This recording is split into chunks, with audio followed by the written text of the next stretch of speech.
Hi. I'm Emma. Nice to meet you. If only Sam had answered the damn phone that morning. It's strange, isn't it? How one unanswered call can slice through time like a blade, separating life into a before and an after. That morning, the sky outside our bedroom window looked like poured milk, soft and thick. I remember brushing my fingers across the bedsheets where his body had just been, still warm like his scent was stitched into the cotton. He kissed my cheek, said he'd be back before lunch, and walked out to check on the fencing down near the western pasture. I called him an hour later. Twice. No answer. By the time Sheriff Lane knocked on my door with his hat in his hands and his face pale like chalk, I already knew. I don't remember much after that. Just flashes like someone tore my life into jagged little pictures. The red and blue lights bouncing off the barn. My knees hitting the cold linoleum floor. My scream echoing inside the house like it belonged to someone else. The sound of silence settling over the farm like a storm cloud that refused to break. It was a tractor accident, they said. The soil had been wet from 3 nights of hard rain. Sam's boot must have slipped, they said. His head hit the metal hitch wrong, they said. Dead before he hit the ground, they said. As if that was supposed to make it better. As if quick and clean meant I should feel lucky.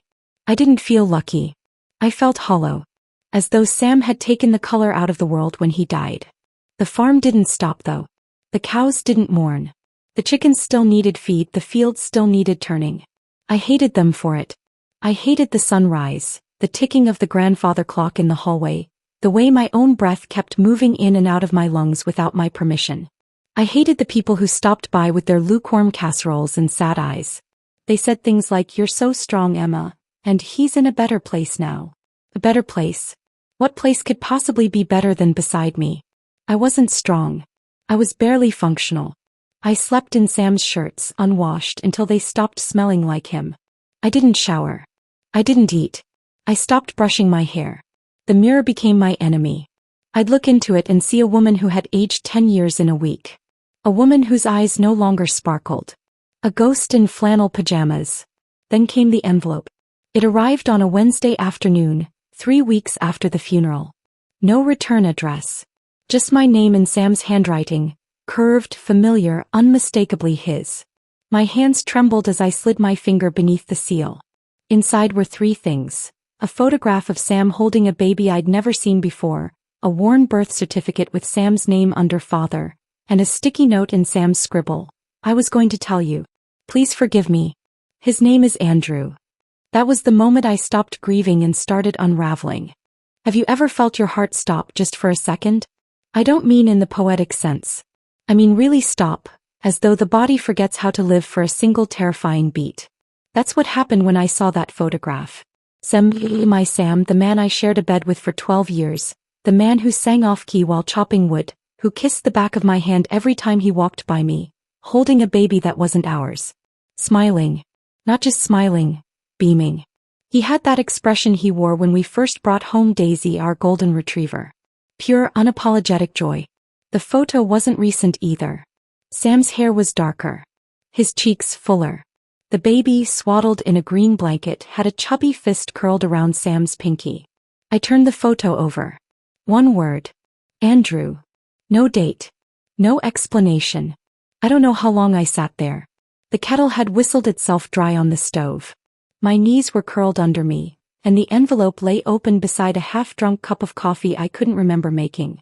Time dissolved around me as if the truth suspended the laws of physics. I kept thinking, why didn't he tell me? And worse, how many other things didn't I know? I must have stared at the birth certificate 100 times. The mother's name was Liana Hart. I didn't know a Liana. Didn't recognize the last name. The child's place of birth, Houston, Texas. Sam had gone on a 2-week work trip to Texas nearly 5 years ago. I remember it because he missed my birthday and sent me sunflowers with a note that read, "I owe you cake. And about 1,000,000 kisses." My stomach flipped. I know what you're thinking.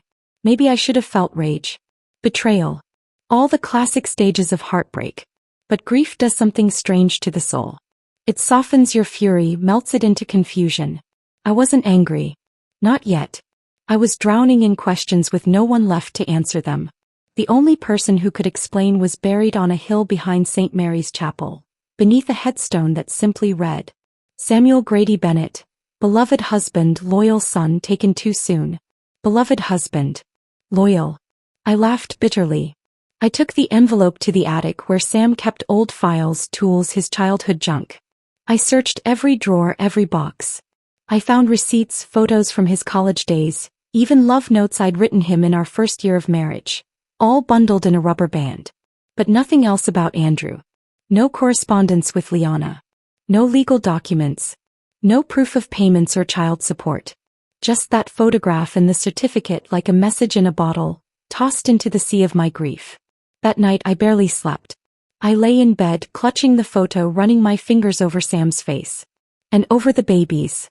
I'd never wanted children. Sam did. I remember him asking gently one autumn morning after we'd finished repairing the old chicken coop. "What if we had someone to leave this to?" he said, motioning toward the farm. I'd smiled. "We already have Daisy," I joked. He didn't push it. He never did. But now I wondered, was that his way of telling me? Of testing the waters? And what happened to Andrew? Was he safe? Was he loved? Was he alive? By morning I made up my mind. I took a leave of absence from the small flower shop I managed in town, packed a bag and drove to the county records office in the city. I handed them the birth certificate and asked for anything they had on Liana Hart or the child. The woman behind the desk, a stiff-looking lady with glasses sliding down her nose, tapped her keyboard for a few minutes. Then she paused. "Andrew Bennett," she said quietly. "He's in foster care. In Greenville." My legs nearly buckled. I felt like someone had kicked the air out of my lungs. Foster care. That meant no father. That meant no mother. That meant he was alone. I gripped the edge of the counter, steadying myself. "Can you give me the name of the social worker assigned to him?" She looked me over. "Are you family?" I opened my mouth. Closed it. Thought of the photo. Sam's smile. The note, "Please forgive me."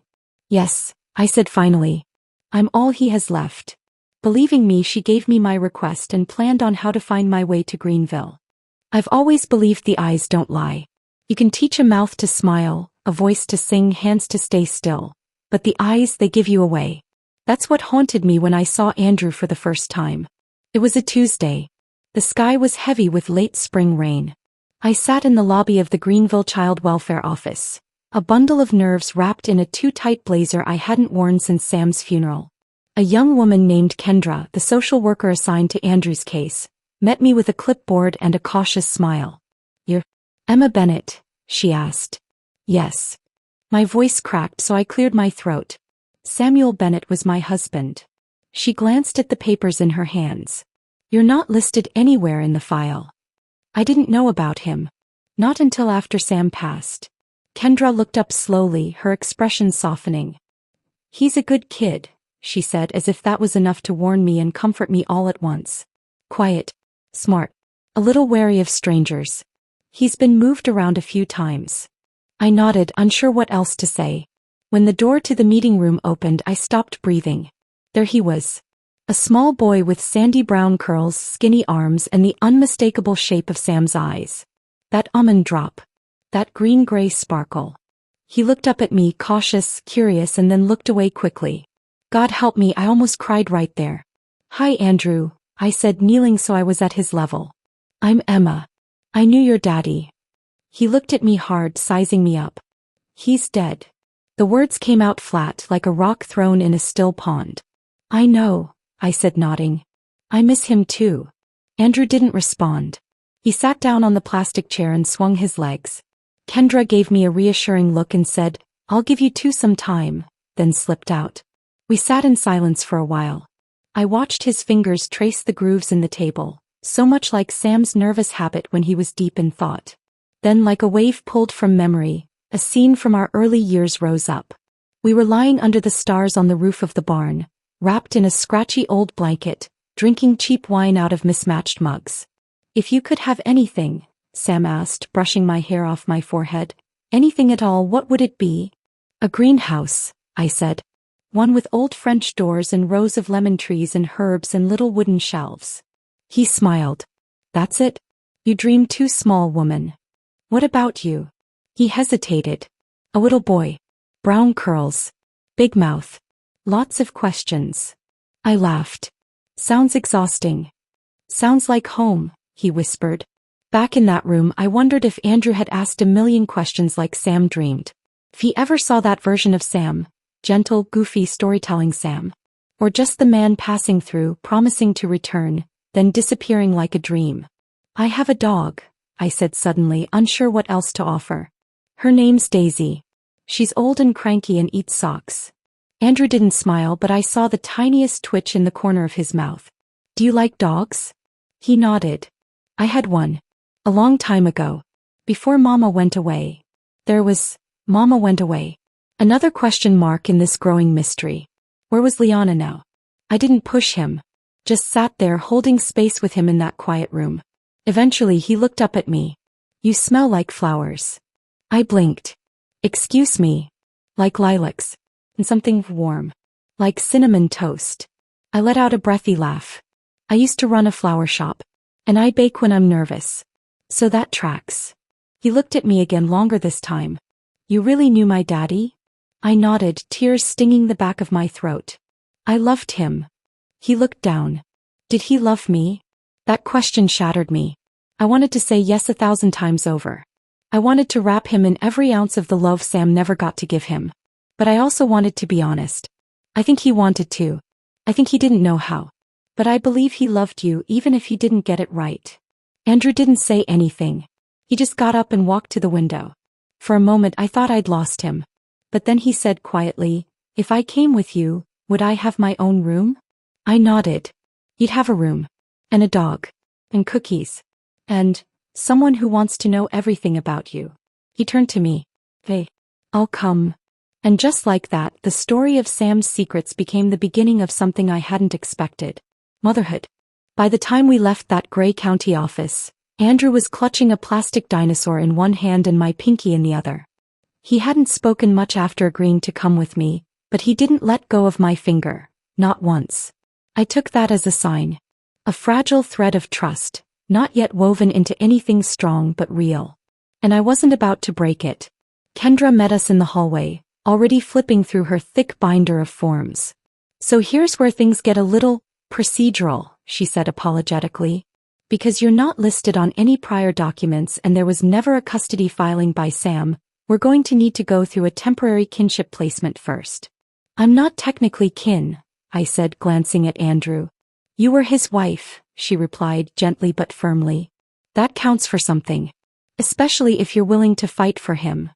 I looked down at Andrew again, who was now busy tapping his dinosaur against the wall, making quiet roaring noises. I'm willing, I said.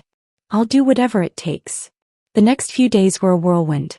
Between home assessments, court-scheduled interviews and child welfare check-ins, I felt like I was being interrogated by an invisible panel of judges. I cleaned the house top to bottom. I moved my sewing supplies out of the spare room and turned it into a space that frankly looked like a Pinterest board exploded. Dinosaur sheets, a soft rug, glow-in-the-dark stars on the ceiling, and a bean-bag chair the size of a cow. And still, every night when Andrew lay in his new bed, I worried it wasn't enough. The first time he had a nightmare, it broke me.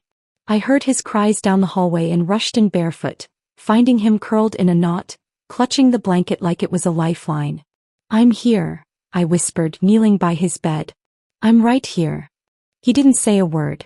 He just climbed into my lap and fell asleep there, his head against my chest like he'd always belonged there. That night I didn't sleep either. A few mornings later I got a call from Elaine, my closest friend since college. She'd moved back into town after her divorce and worked as a part-time paralegal at a local firm. So I heard through the grapevine that you showed up at family court with a kid, she said over the phone. I sighed. Small towns. Small-town law clerks with nosy sisters. Spill. So I told her everything, well, nearly everything. I left out the part where I sat in my car in the courthouse parking lot sobbing into a crumpled photo of Sam and Andrew. Some details felt too tender for even my oldest friend. Elaine was silent for a beat. You need a lawyer, she said. If the mother's not officially declared unfit, she can still file for custody. Even if she hasn't shown up in years. My stomach dropped. You think she'd do that? I think people surprise you when there's something to gain or something to lose. Especially when they've got nothing else. I wanted to argue but I couldn't. Sam had kept her a secret. Who knows what kind of story she'd tell. All right, I said. Know anyone good? She gave me the name of a young but smart attorney, Miles Carter, who worked for a nonprofit family advocacy group in Asheville. He's tough, pro bono, and idealistic as hell. Exactly what you need. By the next afternoon, Miles and I were sitting in my kitchen. He was in his early 30s with sharp brown eyes and sleeves rolled up like he was always 5 minutes from jumping into a field. This won't be easy, he told me after hearing the story. You have no legal standing. Yet. But if Andrew wants to stay with you and we build a consistent history, you'll have a case. I glanced through the window at Andrew chasing Daisy through the tall grass, his laughter echoing across the hills. I'm not just doing this because I feel sorry for him, I said quietly. I love him. Miles nodded. Good. You'll need to hold on to that feeling. It's going to get messy. Later that evening, I sat on the porch with a cup of tea, wrapped in Sam's old flannel shirt. Andrew was asleep upstairs, exhausted from too much sun and too many cookies. The stars were just beginning to peek out, shy little specks behind a cottony sky. Sometimes I felt like I was living someone else's life.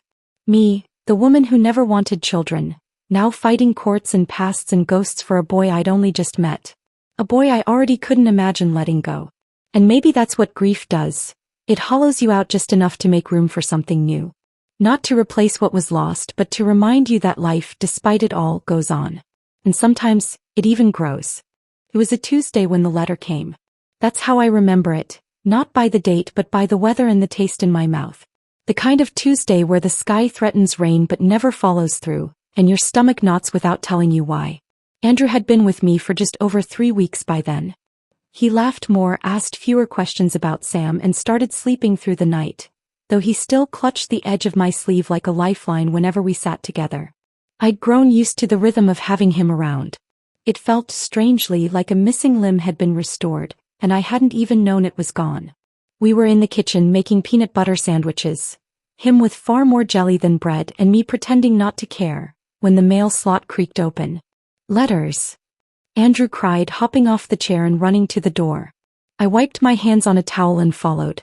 He held out a stack, mostly bills and one grocery store flyer, and nestled in between them was an envelope with no return address, just like Sam's had been. It was addressed to me. The handwriting, however, was unfamiliar, tight and slanted like someone had written it standing up. Something cold settled in my chest. I slid my finger under the flap and pulled out a single piece of paper. Typed, "No greeting. No signature. You're not his mother. You never will be. I'm coming back for my son." I stared at it for what felt like minutes, maybe hours. The sound of Andrew munching loudly on his sandwich brought me back to the room. I folded the letter and tucked it into my back pocket like it was radioactive. "Everything okay?" he asked, his little face smeared with grape jelly. I forced a smile. "Of course. Just bills." But my hands trembled for the rest of the day. I called Miles that evening, the letter laid flat on the table like it might bite. He didn't sound surprised. It was always a possibility. "We're lucky she made contact at all. It'll help us build a timeline." "She's threatening to take him," I said, trying not to cry. "She doesn't have custody," he replied. "Not yet. And abandonment carries legal weight. We'll file a petition for emergency guardianship and attach this letter as evidence. If she tries anything before the court date, the sheriff will back you up." "But what if she tries to take him before the courts can do anything?" There was a pause.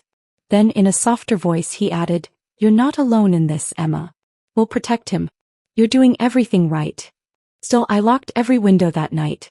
The next day, I drove Andrew into town for school registration and supplies. He was starting a transitional pre-K program, just 2 days a week, mornings only. I should have been nervous leaving him, but he clung to my hand, beamed at the classroom hamster, and waved goodbye like a tiny astronaut boarding a shuttle. It gave me 3 hours to sit at Millie's diner, drink stale coffee, and pretend not to look over my shoulder every time the bell above the door jingled. That's where I ran into David again. He was sitting at the counter reading the classifieds, wearing a faded Carhartt jacket and drinking black coffee like it was religion. I hadn't seen him since Sam's funeral. He'd been one of Sam's farmhands before he moved back home to care for his father. "Emma," he said, turning. "You all right?" I sat beside him, unsure if I looked more exhausted or unhinged. "Define all right." He smiled gently. You look like you haven't slept in a month. Close. After a moment, I surprised myself by telling him everything. The letter, the custody battle, the nightmares. I didn't cry. I just spoke like I'd been waiting for someone who wouldn't try to fix it, just hold it with me. David didn't interrupt. He just listened. That alone felt like a miracle.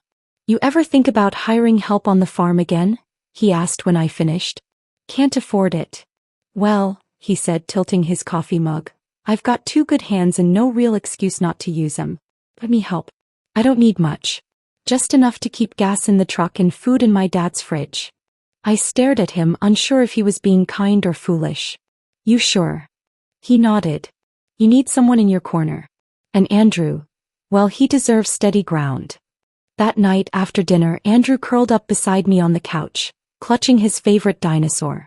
Mom, he whispered. Yes, sweetheart. Are you gonna go away too? The question gutted me. I looked him in the eye, steady and sure, and said, no.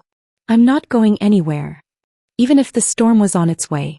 Even if the shadows were drawing close. I was going to fight for him. For Sam. For the family we were slowly becoming. Enough for now. Part 2 will kick off from where we left off.